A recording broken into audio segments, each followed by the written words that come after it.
Hello, welcome back to my podcast.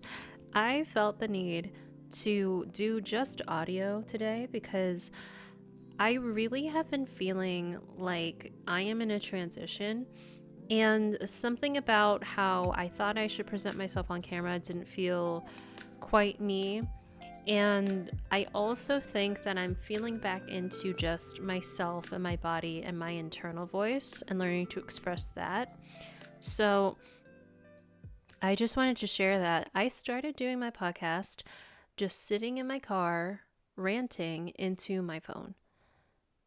And what's funny is it was the most authentic, sort of raw expression of myself. And over like the past couple years, I even work for someone's professional podcast. I started to sort of lose that ability to, I don't want to say lose, but I started to lose connection to just generally expressing myself. And then I started to just learn how to, as in, I started to learn someone else's way of expression. And it's funny because right now I have been kind of accepting my sort of intuitive and spiritual side. And I'm kind of having, different levels of spiritual awakening. But one of these levels is this realization that I have been intuitive and highly sensitive and really just sort of psychic my whole life. And with that comes this inner knowing that I feel like I've always had, this inner ability to really connect with my body when I do feel like prioritizing it over everybody else's opinions. I feel like I've always had this inner connection and this inner knowing that I didn't let myself have over the years. And that's because of a number of reasons. First of all, in order to survive, like most of us, we didn't feel safe to be our little imaginative, creative, airy-fairy selves because that wasn't seen as stable or strong. But in reality, it's funny because I am now 35. I have had bouts of isolation to protect my energy. I have refused to be really, I've refused to turn into someone who is really high ego and narcissistic. But of course, I've had unhealthy ego in my own way. But I've noticed that no matter how much I've tried to warp my identity and my sense of self, and how much I've tried to learn from other people, a lot of things would not stick because ultimately my body works best when it is sensitive. And that is when it's strongest. And that is actually where I think my high intelligence really is. Okay, well, anyway, I mean, shit, I've already started. But, okay, here's an intro just in case, though. Um, Hello, welcome back to my podcast. My name is Ariel, and this is Feeling My Feelings, where I finally feel my feelings. And today I actually will instead of just intellectualizing them. And basically, yeah, I started this podcast because I needed a place for my actual feelings and my thoughts to be so that they could stay alive. And throughout my life, I had really loved things like this, where it's just general expression, or it's like, I love writing, or like, I love singing. And all of these things, yes, of course, I was fortunate enough to be educated and like well educated throughout my life. And I learned the basics and solid beginner level foundations for a lot of things like writing, for like singing, and I even took piano lessons. A lot of my creative abilities that I love now, I know a lot about. But what's funny is I'm just reflecting on the fact that I never got super expert level in terms of skill. And let me just emphasize learned skill. I the most that I had was probably piano. I played piano up until I think like level 5 or 6, and I was a teenager. And then I was just like, I just got so overwhelmed by the pressure of it. And years later, I got diagnosed as as having Asperger's, which is generally on the autism spectrum. And I suspected for a lot of my life that something was slightly off about me. And I had thought it was maybe ADHD, which, probably is partly that. Um, but it really made sense because something about me throughout my whole life has always been super freaking sensitive. But I think for most of my life, I tried to mask that by trying to look tough, trying to look hardworking, which I was, both of those, but I never fully let myself be, I never fully let myself explore that sensitivity. And basically, I never fully explored the bounds to which I could really take it. Like, I think even being a creative kid, I ended up, because I grew up playing piano, because it was competitive and because I had to do recitals and it was very like exacting and perfectionistic, I still saw creativity as something to be perfect at, for something to be good at. So I spent years doing it, but I got frustrated by the pressure of it.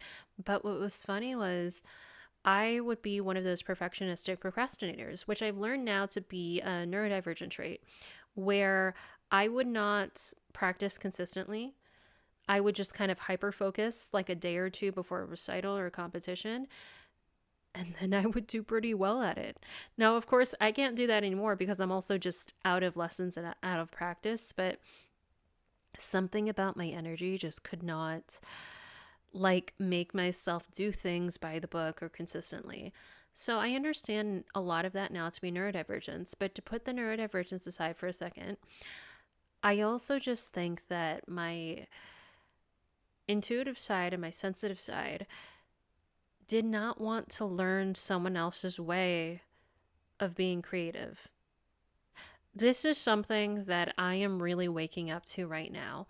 It is hilarious because when I think back to everything I've learned in my life, like, okay, not that I have the actual capacity to like think to every single thing I've learned, but like knowing the way that I learn, I love learning by doing. I have to be physically like immersed in it. I do need to move a lot. So that's the part of me that does feel like I do have like ADHD. I think I'm like ADHD, autism and ADHD, but it feels like a huge part of that is because I don't feel that I learn the way other people do. I feel like I've always been super intuitive. I feel like my biggest strengths were things that I seem to have channeled. Like, it's funny because I was talking to my friend who both of us love writing songs and and for me, I also love like screenwriting and stuff. Well, she does too. But she was saying that she starts writing songs by kind of getting the title first and then the general metaphor and then, going for it after that and kind of building through it. And I was like, yeah, that's true.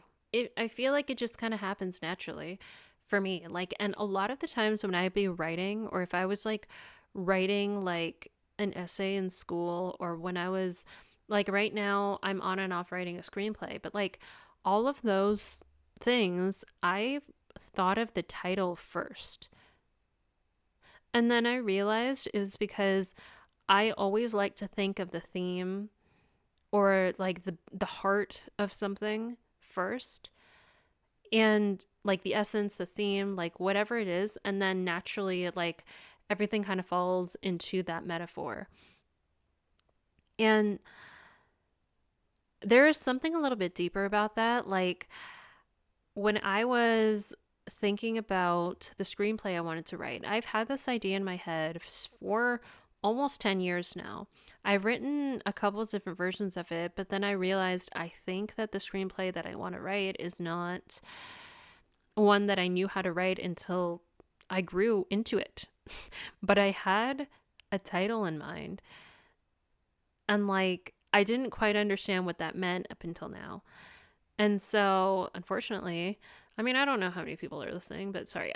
Unfortunately, I'm not going to reveal that yet until I actually write my screenplay and that I get it registered with the WGA. But but I will just say it has to do with a theme of being like someone who's very intuitive and figures out that that is a really important trait.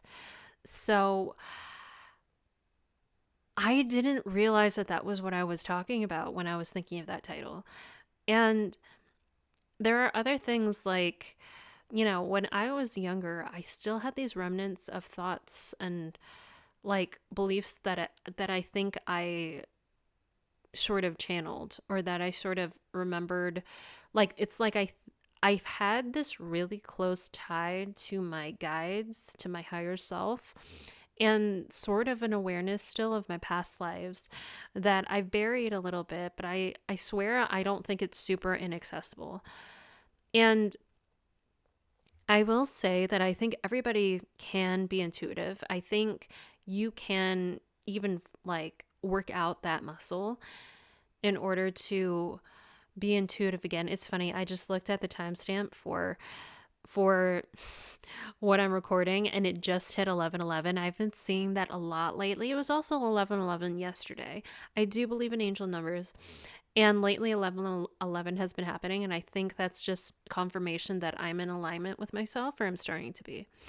Um but yeah, you see where I'm jumbled all over the place. I just wanted to come on and do this so it was a little bit more raw as opposed to just like me feeling like I need to sit down and teach people things. So yeah, we're gonna go all over the place today. But kind of goes into the theme of me saying like I'm not super like yeah, this huge tangent, but like I personally do better by listening to my inner voice and myself and my own judgment rather than just learning how to do things. Now, granted, that also means that I'm not the type of person who, for example, should be like a mechanic, should be an engineer. Well, okay, there's parts of engineering where it is kind of like things string together and they're connected. And that's something that I might like doing, when it's kind of intuitively like these things fit together and there's a pattern, that's awesome. When there is not a pattern and you just kind of have to learn things as they are, you have to accept that this key term is this key term, like, or like these parts of a car that you're not familiar with are this, like I do not excel in that sort of thing because I tend to do well when I can, well, I guess emotionally, like when, and I guess that's really just it. Like I still do well when I get to use pattern recognition, but ultimately I feel like I do best when I can do things where I listen to my intuitive voice. And it's funny because like growing up, I had always been kind of quiet. And, you know, it is such a stupid like belief that we think that if someone is quiet or slightly shy or like anxious, we should not trust them. So I understand if they literally are like, I don't understand, I don't believe myself, then yeah, don't. But for me, it's kind of like I would often be unsure of myself, confused, and shy around people if I had to do things in a way that they wanted me to. So yes, I sing that same old song that most people do where they're like, I'm different, like I don't fit in, like no one understands me, I must be by myself. But that's like that has been my life. And like you have to wonder why some people do better when they're isolated rather than when they're around people. And it's funny because I've been doing a lot of like, well, shit, my whole life has been introspection, right? But like lately, I've been doing a lot of like figuring out that I truly really like myself. And I think that I have my entire life. And I think the reason why I wanted to isolate myself for so long and like why that was better for me to survive was because I got to maintain my viewpoint of things. There is, however, a level of control that you have when you do isolate, because at least when you are by yourself, you get to control what goes in your mind and your opinions and your thoughts. I'll go back to that later. But basically, when you are isolated, you also get to, yeah, you get to maintain your sense of yourself. You don't get heavily influenced. In fact, for me, I isolated a lot so I wouldn't be heavily influenced by other people, so that I wouldn't have to compromise the type of person I was or who I needed to be to survive. So, as much as possible, I have isolated myself. And that doesn't mean that I wasn't social. It just means that I knew not to get too involved if I had to be a certain way. And that's how I've been my whole life. But I will not say that that means that there was fear, but it doesn't mean that there was that I was just a frightened child, you know? It was, I don't want to have to conform, or I don't think this makes sense, or no one is open here. Like, so it's just not going to be safe for me to be myself. And I think that's a lot of like introverted and empath and like sensitive person. Like, a lot of us can relate to that. But anyway, I noticed that I did that a lot because I wanted to keep my sense of self. I really did. And it's frustrating because every time I would show that I was unsure of myself around people, it would be kind of like, well, it's because you don't like yourself. It's because you have low self-esteem. And I'd always kind of be like, not really. And I've come to realize that that's around other people, yes. Like, because I didn't want to be exactly what everybody wanted me to be, you know? That's such a fucking, like, I'm a different person. I am I'm not like other girls kind of statement. But anyway, I feel like lately I have, I came to this realization where it's like I have felt controlled for a lot of my life. I have felt like I wasn't allowed to like myself for a lot of my life. And the thing that kept frustrating me was other people and their projections onto me. Here is a big thing. So I finally arrived at like the whole fucking point about what I wanted to say today, which I understood in therapy. And yeah, what I woke up to today. And it was, I feel like I am always projected on, like people don't like me, or like that I have to change, or like I'm not accepted, or like something's wrong with me because I am doing what a lot of people don't feel safe to do, and what a majority of the world has not been taught to do. And it was, I allowed myself to be emotional and to be sensitive and to not have to mask it too much. And that's it. And I've always seen the value in that. And it's like I have spent so much time on and off being so frustrated. Like, and if this is in all aspects of life, like a huge part of my life has been trying to navigate around like health gaslighting.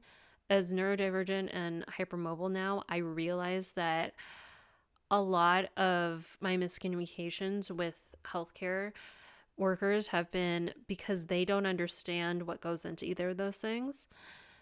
And then, around like typical, upbringing, so emotional unavailability, of course, I'm Asian as well, so add that to it.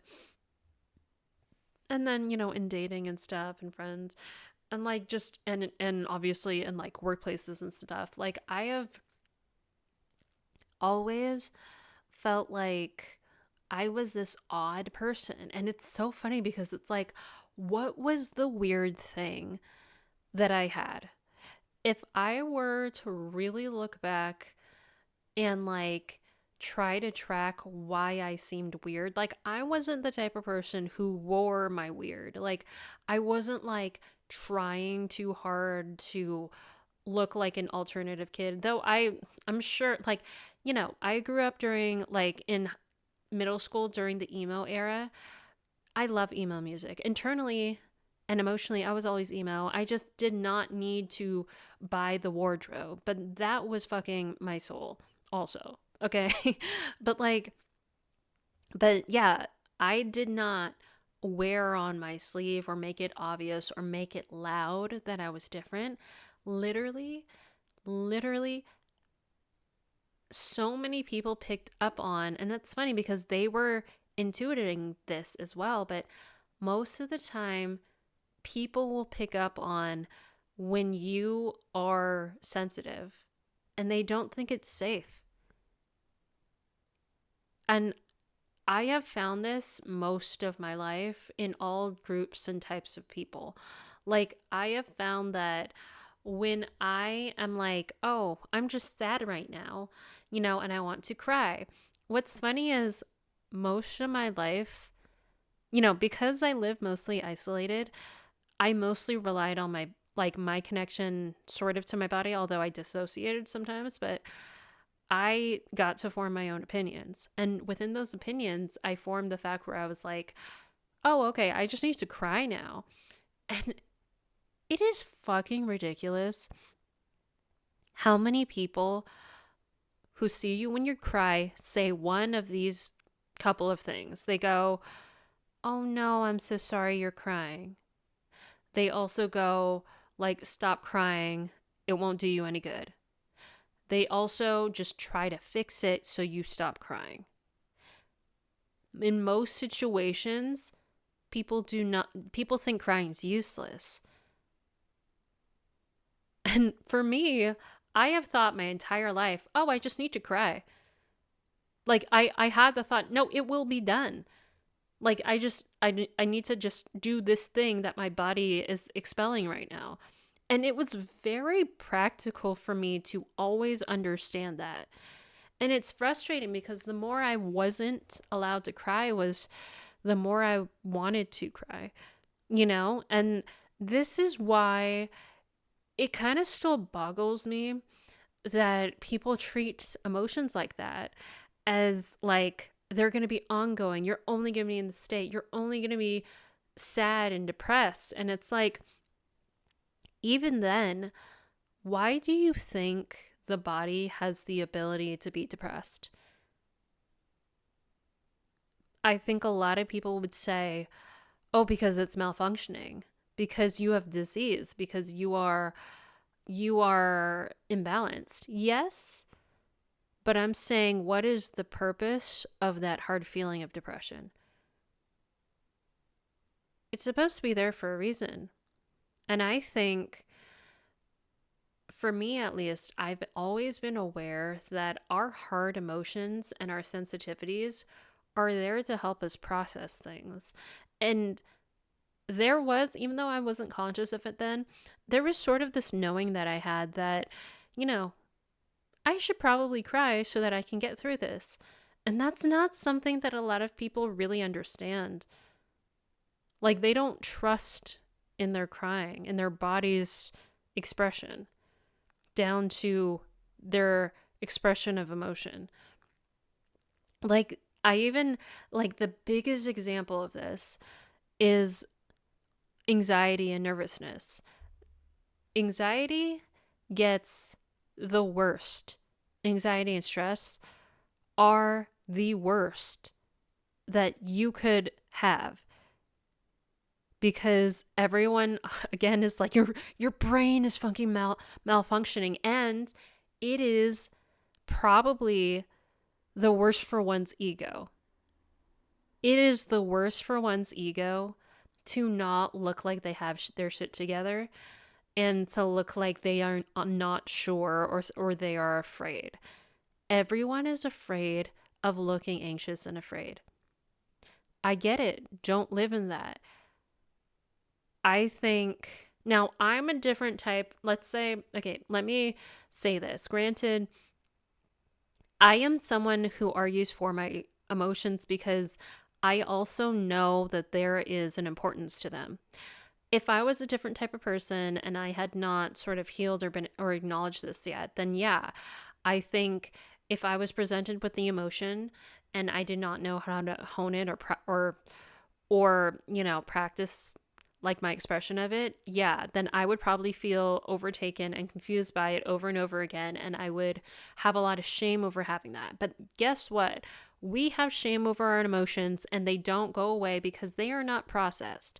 I have said this several fucking times, like on this fucking podcast, and it's literally called Feeling My Feelings. So, but it's like I'm getting to a deeper level of it where I've sort of like hit on the fact that, like, for example, with anxiety and with nervousness, we all think that that just comes from low self-identity and low self-confidence. Let me tell you, I have a lot of nervous energy that's from this feeling like someone's going to attack me. So that's PTSD. I have a lot of nervous energy from just my body being hypermobile and my mind being neurodivergent. So my body itself is not as stable and focused. And so I get a lot of nervous energy from being overstimulated. But what I can also do with that nervous energy, which I'm just going to call, overstimulation energy, I can also like spot patterns, problem solve, like be creative. I just need to use it. But I could not tell you how many times now I understand people have seen me as a neurodivergent person and instantly were like, you don't have confidence in yourself. I can't trust you. Or like, why are you looking like that? Why do you stare like that? Why do you do this? And it's like, they want everybody to look the exact same and not have an excess of anything else because what? And also, let me just say, in the things that you're truly engaged in, like for example, for me, I think that like having nervous energy or being nervous still doesn't deter me from doing what I would love to do. It's more that I need to get rid of all the limiting beliefs that other people projected onto me for having that existing overstimulation and showing it. So recently, I have been around a lot of people who are also just in well-meaning wellness spaces, but who kind of looked at me and were like, oh my God, you look like, you look like you're in your head. Like, let's get rid of that, and it's even when it's in a well-meaning space, when you're just kind of like let me fix this for you. Like you're also basically bypassing, somebody's feelings and probably hard feelings for something they need to get through and express. And you're just minimizing it. And I get that. And that's like a fun, fast way to do it. So you don't get stuck in your head. So you don't think too much. But I'm just saying, I also don't think everyone operates the same. There is something that I have realized in myself just as a sensitive person who expresses it this way. There's tons of sensitive people. There's tons of different types of sensitive people. But this is the point I'm making. Some people actually need to consciously process things so they make it make sense for other people. I swear to fucking God, it is annoying whenever I'm even with in wellness and spirituality and stuff. And whenever someone's just telling me no, but you shouldn't think too much. And I'm like, bitch, I am the type of person who is, I'm going to say, meant to be aware of things and to be slightly more mental about it and more in my head and analytical about it. And I know that because that is natural to me. And it isn't taking me off balance to do that either. However, I just need to add on more of the embodiment stuff. But but for me right now, I'm just kind of I feel that especially also as someone who likes to write and create and write music, I feel very much like it's valuable and it's purposeful for me to be someone in my feels, to be someone who does think a lot, who does get really deeply affected by other people. And you know why? Because someone needs to while everybody else doesn't feel their feelings. Like, I get it. Not everybody needs to live this way, but that's why I'm saying whatever you guys aren't doing, I'm doing that thing.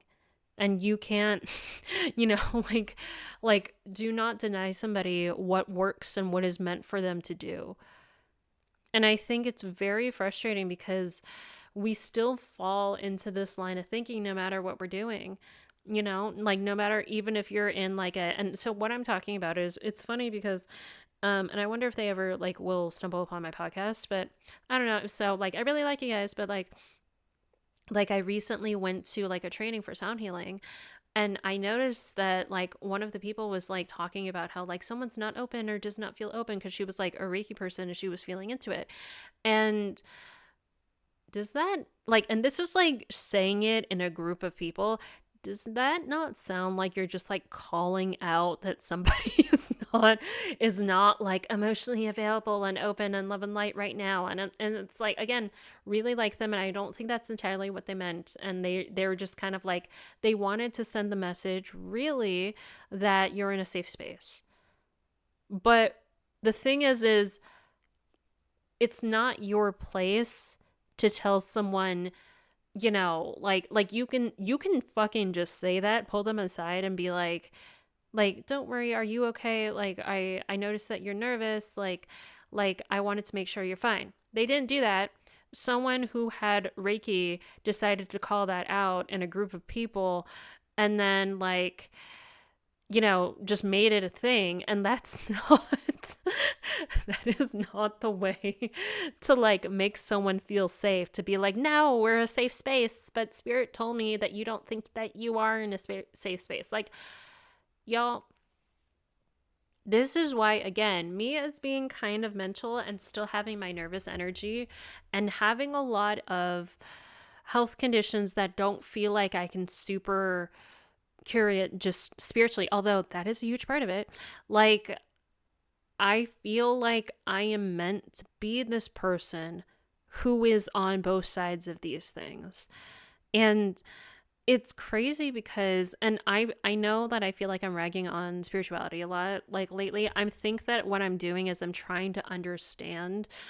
Again, see, I am allowed to understand, but like I am like wanting to sort out how I actually feel about it so that I can make whatever is my unique, you know, and purposeful perspective on what I'm seeing. Because I think there are people who should not and aren't meant to think as much as I do about these things. You know, you don't have to intellectualize it that much. You don't have to analyze it that much because that is not for you. For me, I'm the type of person who kind of does. And I can get angry about it and I can be up in arms about it. And I think every time I have been, even though this does suck, but like, and also I don't have to be like this forever. But during this time of my own growth and my own spiritual growth, I think some of the triggers come up. I experience hard emotions. I'm probably also still, and this is equaling out, I'm challenging some of my existing, like I do have a lot of blocks, but I'm also still pointing things out to other people who think they don't. You know, like in a spiritual, like a health and like a healing space, it is not a safe situation to just essentially just tell somebody, you know, don't show up like that. Don't show up nervous. Don't show up like, I don't know, like you have anxiety. And I think that that's not super, you know, that is bypassing to me. But anyway, again, really like them. I think that it was just something that came up that I think I felt the need to speak about because again, I think I'm the type of person that's supposed to, and I'm in that in between, you know? Here is a sidebar thing again for like spirituality. If we want to integrate these beliefs onto the earth for other people, for other humans, we have to understand that it's, I don't think that everyone is going to be fully changing into like spiritual beliefs 100%. Some people will still pick up the half and half. And you need the spiritual people and the coaches and the leaders and the wellness people who understand that. Because in this lifetime, although, I mean, like, I don't know. Okay, maybe I could be wrong. Maybe we are supposed to manifest everyone just like full, like flipping over to just being full spiritual people. But I'm going to guess that in this lifetime, we're still going to have our, spectrum of different people who may believe some things, but not everything. And you need people to coach them at all levels. You can't have everyone be on top of the mountain. Not everyone lives on the mountain. We live all over the fucking plains and the sea and the where the for all of the different ecosystems. Okay. So I just felt the need to say this, but it's funny because this is where I definitely do not want to overdo it. So I know at a certain point, I do take these things on like it is like weighty and a lot and like I'm misunderstood, but I'm learning to transition that part. So the part of it where I felt like I was always sensitive and different my whole life, I think, with people who are not spiritual, people who are much less spiritual and much more closed-minded, you feel like you are different all the time and people are close to you and you feel like you're going to get shut down and no one will listen to you. When I'm like talking about how I'm figuring out spirituality and what I feel to be not right for me and what is right for me, like I do know that it's like it's much more well-intentioned and obviously awakened. It's just I am trying to figure out what is right for me and what is right for my path and sort of feeling like, I don't know. I think so many people are like bridging the gap between being super spiritual and not, but for me, I just feel like I'm super the in between there. And I also think that a huge medium for, and I'm not myself, well, I don't know, am I going to be a medium or a psychic? I don't know. But anyway, a huge medium that most people have used, but they didn't realize it maybe, is like creativity and art. Like it's channeled sometimes. It's psychic. Like I have always held on to, as I said earlier, like in this super ADHD, like all over the place, like podcast. I love writing and I think I'm coming back to it now that I am more aware of what I want to do with it, and I've always loved singing and I've always had this inner need to sort of tell stories. And I've had this need for my life, like this urge, this like pull to just sit and understand people. Again, that is for me to do. And there are obviously like things that I still need to work on, like I think recently I was like certified as a coach, a spiritual life coach. And, I learned to obviously, well, I don't know if it's super obvious actually for everyone, but for me, I learned to not be fixing, like I don't need to project what my thoughts are on other people. And actually, I noticed that same thing happened at me with previous therapists that I work with. And like, I hated it too when I just didn't feel heard and I felt like someone was just projecting onto me. So, or just telling me what to do and not really letting me like process or think or feel for myself. So yeah, okay, this shit is all over the place, but that's just because I'm just, let me fucking process the like but anyway, I I feel like it's funny because it's like I've gone super spiritual, but I've questioned myself lately as to like, am I still gonna want to like produce and make video and like sing and write and like do screenwriting? And it's funny because while I was doing my coaching program, I started reconnecting to my singing voice. I started reconnecting to screenwriting and storytelling. And I realized it opened up the feminine and the sensitive side of me that I was not using. And I also noticed that it felt very different to not have to overextend my body or to tense up or to overextend my mind and my mental energy in order to really coach in the way that we learn to. And that was also what I myself needed. Like as a client, I would have loved to have that for myself. But yeah, I feel like I hadn't really tapped into using my feminine energy and my receiving energy and creating energy in order to be creative. And that's why I hadn't quite, well, I also needed to grow in my life, but like that's why a lot of my creative stuff like hadn't really taken off because I just hadn't tapped into that side of me. I was going at it very masculine, very perfectionistic, just like with piano, very um obviously like if it doesn't make money, why should I do it? And while I love where I've ended up, which is like I've learned to, be in video and like film and TV production.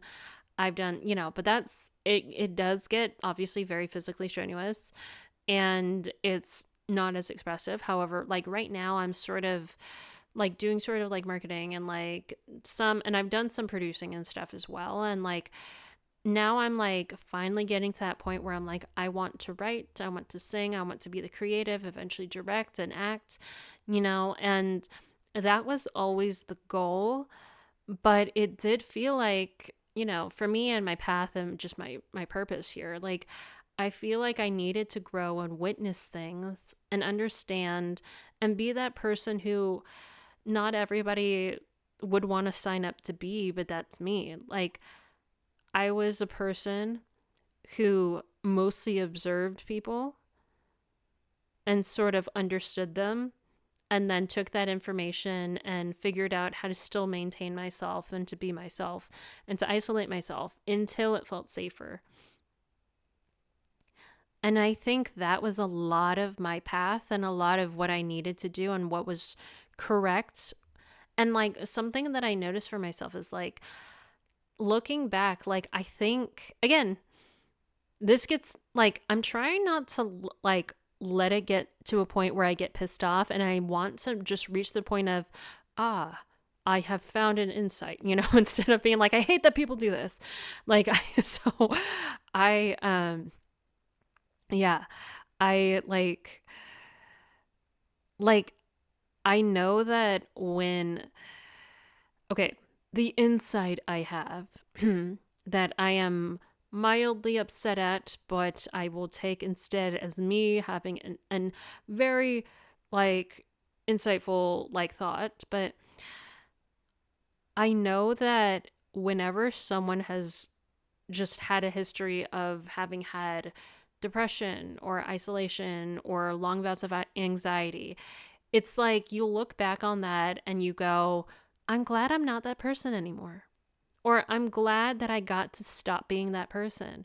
Or I'm glad that, you finally broke the depression. Like this is true and this is a struggle and we do not want to feel this way. And if that was your story and you never wanted to feel that way, yes. And I'm really glad you did. I'm saying for me, and it might not be what is right for your life, okay?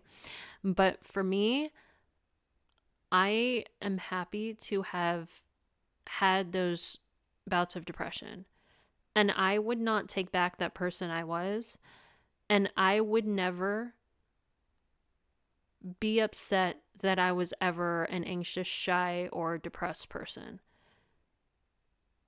And in fact, I think that person carried me through a lot of what I needed in my life.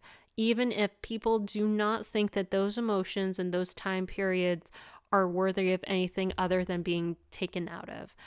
I get it. We do not want to feel this way. But I think it's mostly due to the stigma of having those feelings. If we accepted that those things were important and they were processes and they are not forever, which is what a lot of people tell you, but if we stop shaming even having those bouts of time, then we would probably realize we needed that and those were probably elongated because we did not feel safe somewhere else. You know? I don't know, but I am just tired of having to you see, so you see how I was like, okay, like this is going to be more insight than anger. So that's good. If I had initial anger, which I have had, that would have been important and, processed. But anyway, I say all this today because this is just the fucking all the downloads, not downloads, but all the thoughts that I've had today. And I think that again, yeah, if you get an emotional person, if you get an overstimulated person or someone who's really emotional and stimulated, we are understanding this now, but the world has just not been built for them to thrive and be understood yet, but it's starting to become that way. And I think that for me, I like spent a lot of my time like needing to like here and there intellectualize things in order to make it make sense for other people. And so that's what I'm saying when I'm saying I used to be in my masculine side even when I was creative. Like when I want to do creative stuff. But now it feels like, but it also feels like I had to. See, that's the thing here. And that's what they talk about when they say, when you say you have your specific timeline. But I feel like I was meant to intellectualize and understand things in order to survive for a reason and still have that underlying emotionality for a reason and isolate myself to maintain my real perspectives for a reason up until this point where I could balance it out, you know? Anyway, but yeah, I it's funny because right now like this is what I'm saying when I'm saying I feel like I'm kind of bridging or like I'm kind of doing both because I have both come to the realization that so much of my overstimulation is because I am neurodivergent and hypermobile, but I've also come to the realization that I have a lot of intuitive psychic abilities. And for me, I believe those are kind of the same. And I just recently posted a video on that, but like, God, like, I was very much, you see, my past couple of videos, I have felt very much like I am trying to learn how to express myself and it doesn't feel natural. It felt very mentally taxing for me to try to educate and try to teach as opposed to tell stories and to just feel. And it is frustrating that because for me what else is funny is I soak up what's around me really easily. And this is where I know that I'm intuitive and I'm psychic-ish, but like just not trained yet, but like I haven't self-trained or honed it, whatever you call it. But like I would get this experience, where everyone I was around, I picked up on their energy, I soaked up their energy and I felt like I became them. And I that's another reason why I had to isolate and be alone because I easily became other people. Or like I could easily kind of chameleon and like understand their energy and take it in. And like I don't want to have to do that anymore. Obviously, I am currently learning how to separate that. So I'm currently certified like Reiki level 1 and then I want to go through and, become level 2 and then master and then there's part of that where they teach you how to sort of like have energetic boundaries. So that's what I would like to do too. And then I might have to look into what it's like to really hone your psychic and intuitive ability. I don't know yet, but we'll see where I go with that. But for me right now, like it's just so funny because yeah, so I started that whole statement with saying I at the same time that I realized the physical conditions that I was born with, neurodivergence and EDS, I have also understood that I like that probably has made me even more sensitive and overstimulated to the point where it's easier for my psychic ability to just like drop in all the time. I don't know. And I don't know if one day I will drop I'm neurodivergent in EDS, but I swear to fucking God, me being hypermobile has defined a lot of my physical issues during my life where I don't think that I could necessarily have said that I could just spiritual my way out of that. But also the spiritual part of it and the awareness of my chakras and the emotions that are stuck and blocked or empty or whatever in each of those chakras was like is important for me right now to know. So that's why I know it's half and half. It's both. It's both. But anyway, I feel like that's why, and I keep seeing 1111, which is hilarious, but like it feels like I am balancing those two sort of, and the two sort of realities, or like, let's say the dimensions, like the 3D and the 5D and the 4D, you know? I feel like I am actually accessing this other half of me, this other side of my energy that has been dormant my whole life because I have been protecting myself with the masculine energy until I was by myself. And the other things that I would do by myself, I would listen to music and make up stories in my head. I would make up music videos. I would choreograph dances. Like, and I know everybody does that, but it's just like I dissociated to the point where most of my life, up until I want to say about like 25, honestly, was lived in my head in dissociation because it was also hard because I didn't want to face reality. But the other part of that was there was this extreme emotional, sensitive, creative side that would still not shut up. So I sort of learned to harness it through daydreaming. And I guess you could also call maladaptive daydreaming. And now that side has sort of lessened. I am sort of integrating. My body, which has gone through a lot of health issues, is now starting to like honestly transform. Like right now I'm like detoxing from mold. I had all the gut issues and like I just know that it's like my body has been turned inside out.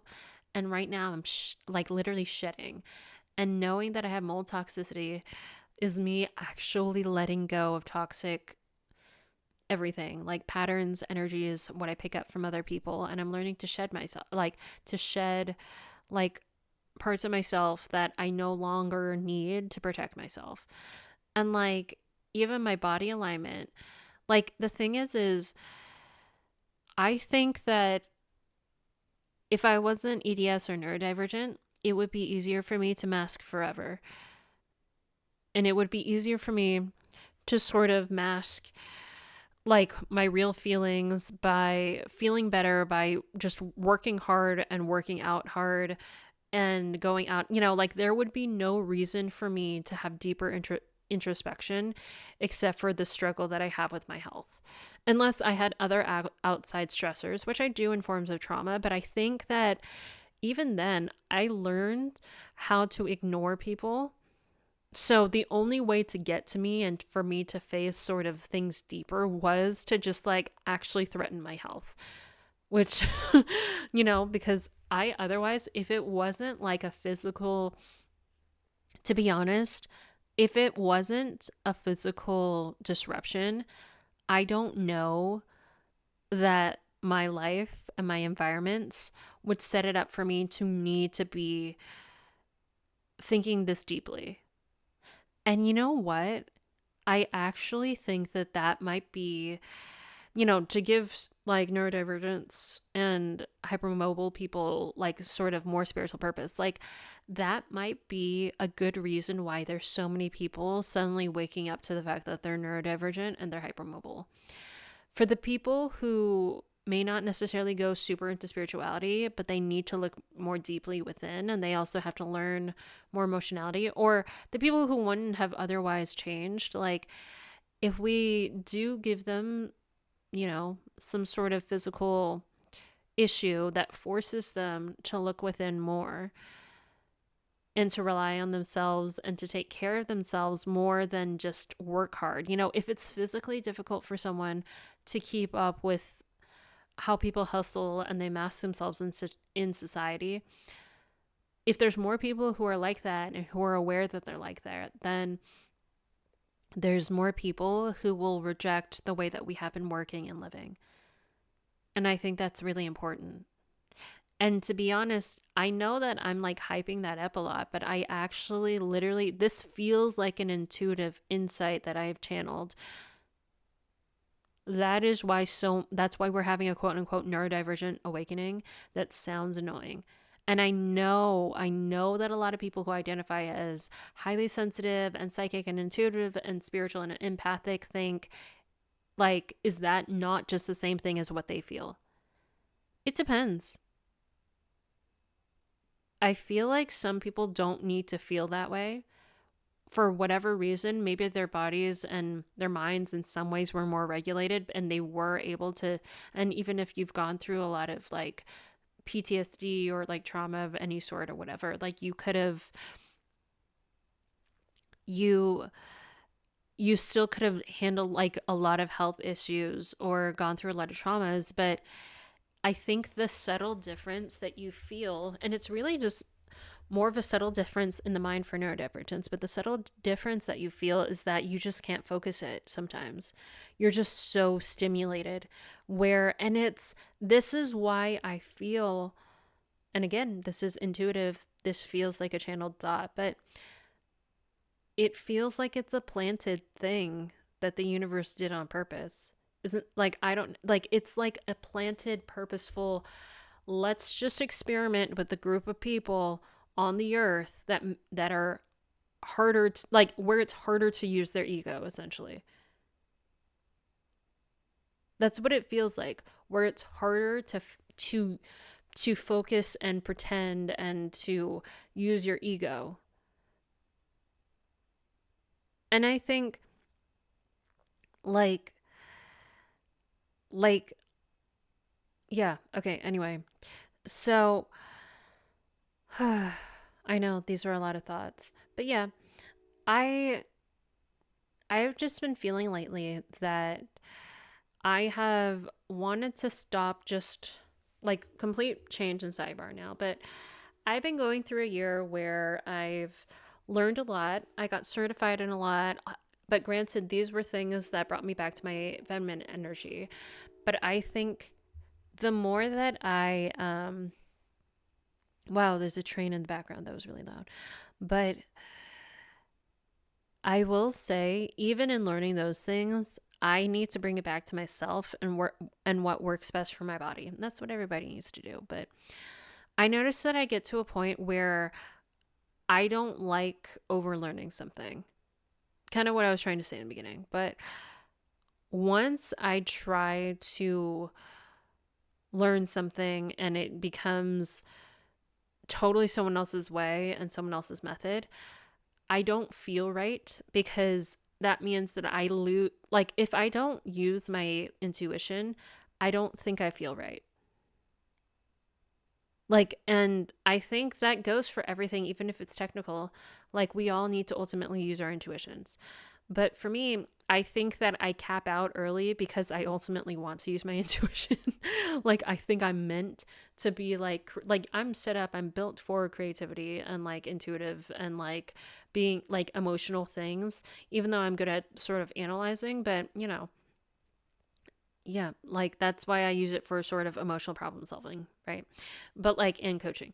But like I just know for me, like there's a certain point where I'm just sort of like, no, my intuition needs to be my strong skill now. Or like my creativity needs to be the dominant skill that I use. And like it is crazy to finally be transitioning into that and to believing that I can do that. But I keep getting all of these sort of signs that I can. Like, okay, what's crazy is lately I have been like, I go on and off to psychics, like, and I can tell that my progress and my life has changed because you have the time in your life where you go to psychics and they're just kind of like, hey, stop talking about this person that you dated or whatever in my readings. And now now that I've kind of grown a lot and kind of gone through more things, like I've had psychic readings where they have told me like you're about to shift. Like I've had a couple of recent psychic readings, which I would love to do a separate video on on psychic readings and the types that I've had, what people have said, like how to spot how to really filter through like the right psychic reader for you. But lately I've had a couple of readings. So one of them was I live somewhat near Ojai. So one of them was with this reader in Ojai who I really like. And she was just basically telling me like I'm now sort of like I've denied a lot of the spirituality that I've had and all of these sort of intuitive gifts that I have, and now it's time for me to really shift into that, and I'm about to. And throughout my life, like I had been what she coined as like a filter, or like a karma cleaner, a karma filter, which I do feel like it's like everyone I had been around, it's like I intuitively took on or I felt whatever they were feeling and I made sense of it for them. And without even just like, I'm barely even like fixing or really telling them what to do. I don't even really do that. I still kind of remain quiet, but I emotionally show it for them.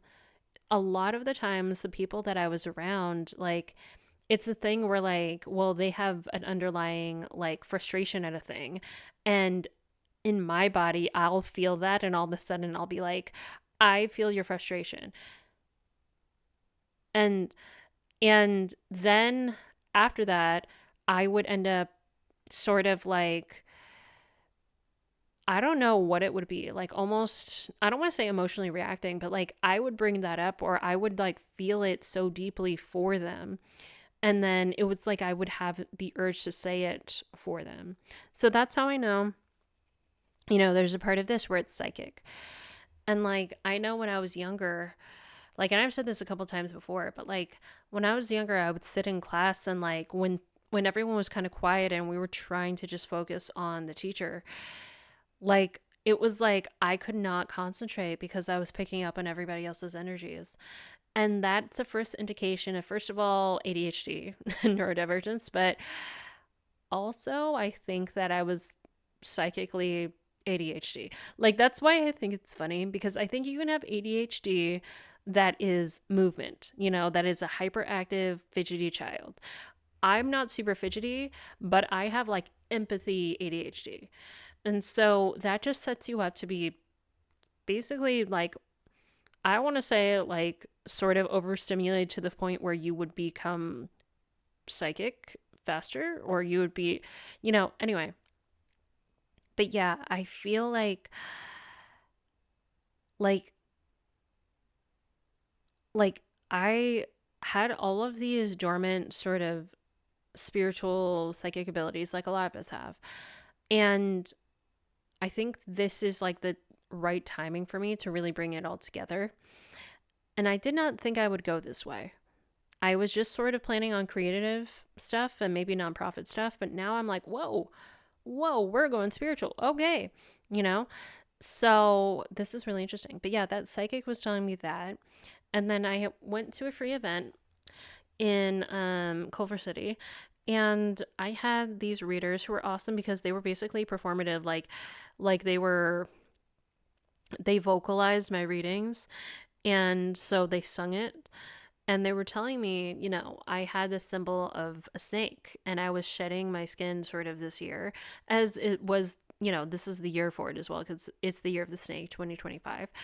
Um, but it's like I was so used to certain behaviors and I was not, phased by them, but I'm learning to transmute them and to heal them and to like, you know, yeah. But anyway, she also confirmed for me essentially that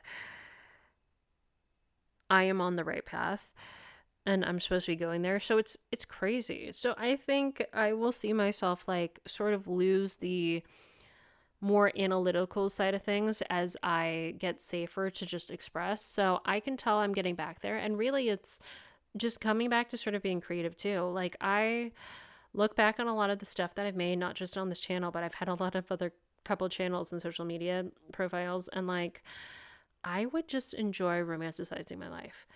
I would love to just like take video and photo of everything, like make up things. Like it's funny because I'm an Aquarius sun and I'm a Pisces moon, and then everything else is essentially just like in Capricorn.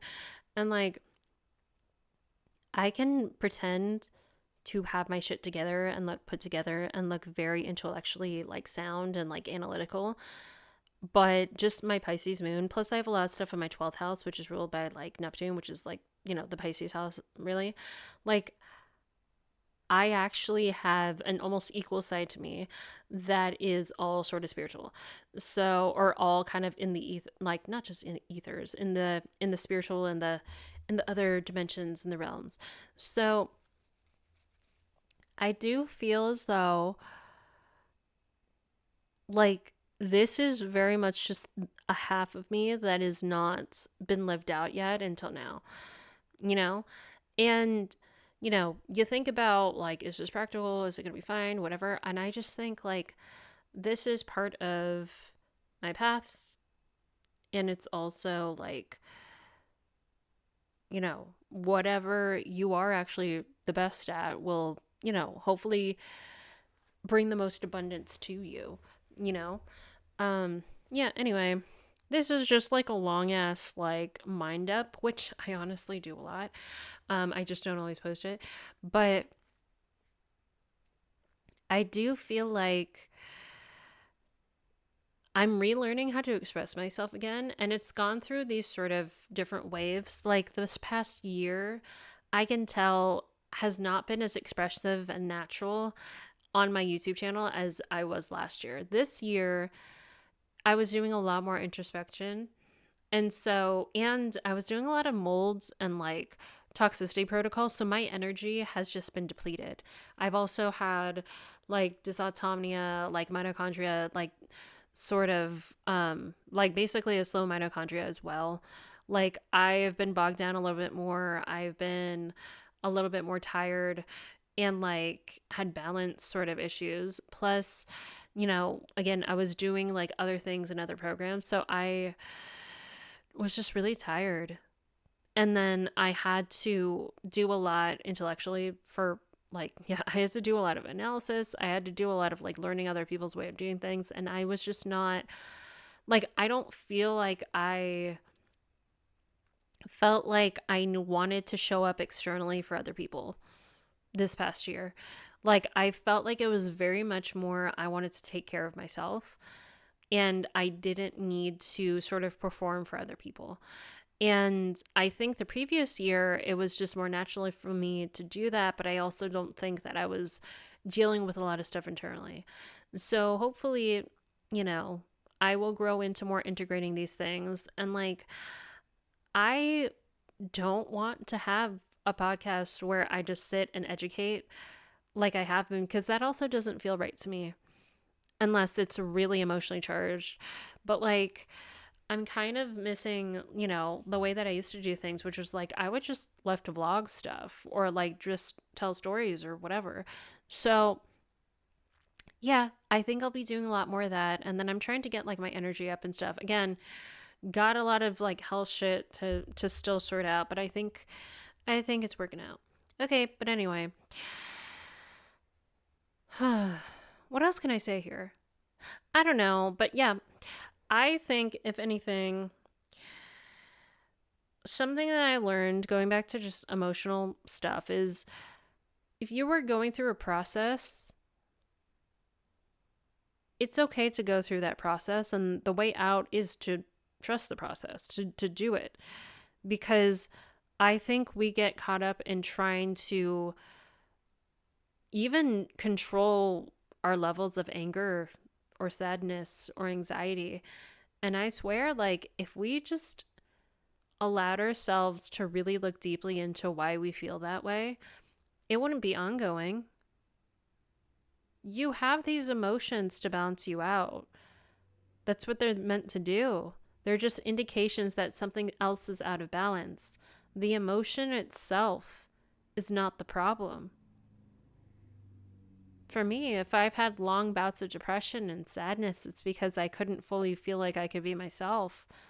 It's not because I was just depressed and that was it. But, it might be different. It might be a chemical imbalance for some people that they're born with. But for me, that was sort of acquired after not living out the sort of neurodivergence and also my emotionality and the sensitivity. But I know now that those were important times in my life. And one thing that I will not do is I won't just love the version of me that is the most confident. Like, I'm not reserving what version of me I like the most as just the one that won. You know, I don't think that that makes sense to me. Like, yes, I will be up in arms about that because I truly believe, and this gets really difficult though for a lot of people who've gone through some things and they've hated versions of themselves because they were also just ones that were not favorable. Like I've dated a couple of people, both fellow Filipinos, who were ex-addicts, like drink or like hard drugs, and they hated that version of themselves. And they still kind of talked about them well, I'm so glad I'm not that person anymore. I understand because that hurt your life. And I can't tell you, and I don't want to be the person that also bypasses for you too. You're allowed to have sadness, and maybe you grieve that version of you your whole life. But I think if there's anything that I would say, it would be there's a reason why that version of you existed. And so it's a lot of, even though it is sucky to say like you did the best you could with what you had, but the thing is there was a reason why those people turned to being addicts. There was something that was missing. There was something that they felt so much that they needed to balance out that they went to the extreme of doing drugs. Like there was also to my belief system is there was a karma, there was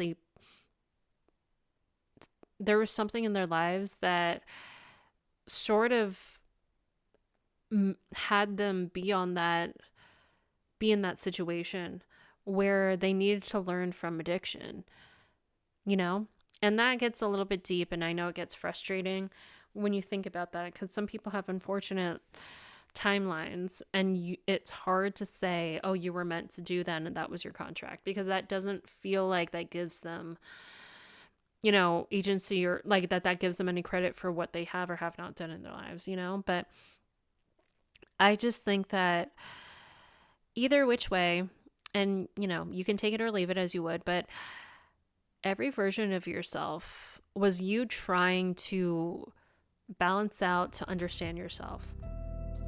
And if there was a version of yourself that was so extremely imbalanced, it was because it probably wasn't just you.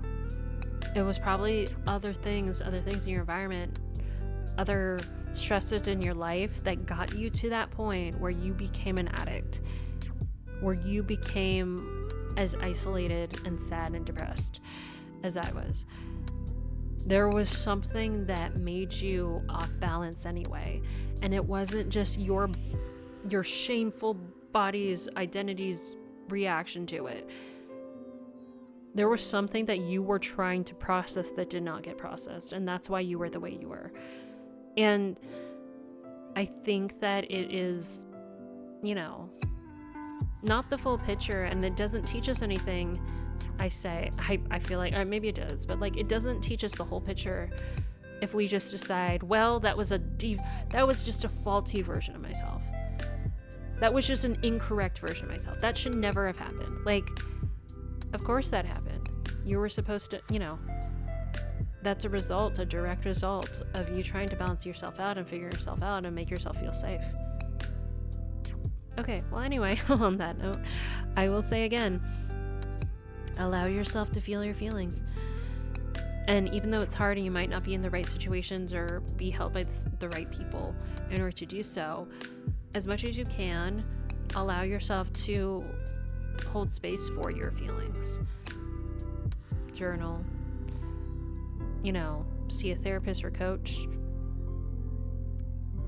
And if anything, let yourself remember, like, this sensitivity, this balance that I need in my body is natural, and it's what it needs.